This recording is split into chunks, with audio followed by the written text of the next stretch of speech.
Genesis chapter 3. Now the serpent was more subtle than any beast of the field which the Lord God had made. And he said unto the woman, Yea, hath God said, Ye shall not eat of every tree of the garden? And the woman said unto the serpent, We may eat of the fruit of the trees of the garden, but of the fruit of the tree which is in the midst of the garden, God hath said, Ye shall not eat of it, neither shall ye touch it, lest ye die. And the serpent said unto the woman, Ye shall not surely die, for God doth know that in the day ye eat thereof, then your eyes shall be opened, and ye shall be as gods, knowing good and evil. And when the woman saw that the tree was good for food, and that it was pleasant to the eyes, and a tree to be desired to make one wise, she took of the fruit thereof, and did eat, and gave also unto her husband with her, and he did eat. And the eyes of them both were opened, and they knew that they were naked, and they sewed fig leaves together, and made themselves aprons. And they heard the voice of the Lord God walking in the garden in the cool of the day, and Adam and his wife hid themselves from the presence of the Lord God amongst the trees of the garden.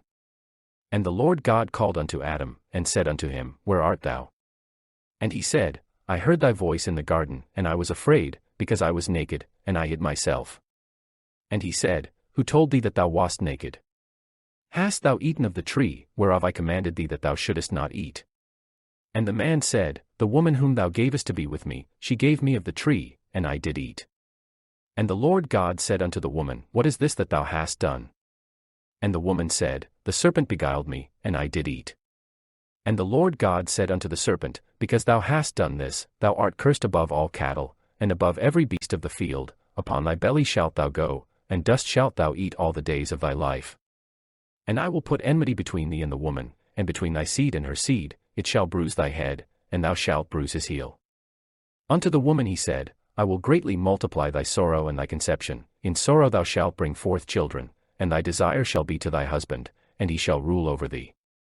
And unto Adam he said, Because thou hast hearkened unto the voice of thy wife, and hast eaten of the tree, of which I commanded thee, saying, Thou shalt not eat of it, cursed is the ground for thy sake, in sorrow shalt thou eat of it all the days of thy life. Thorns also and thistles shall it bring forth to thee, and thou shalt eat the herb of the field. In the sweat of thy face shalt thou eat bread, till thou return unto the ground, for out of it wast thou taken, for dust thou art, and unto dust shalt thou return. And Adam called his wife's name Eve, because she was the mother of all living. Unto Adam also and to his wife did the Lord God make coats of skins, and clothe them.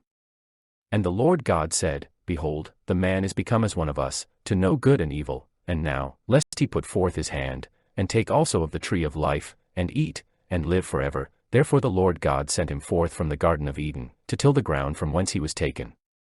So he drove out the man, and he placed at the east of the Garden of Eden cherubims, and a flaming sword which turned every way, to keep the way of the tree of life.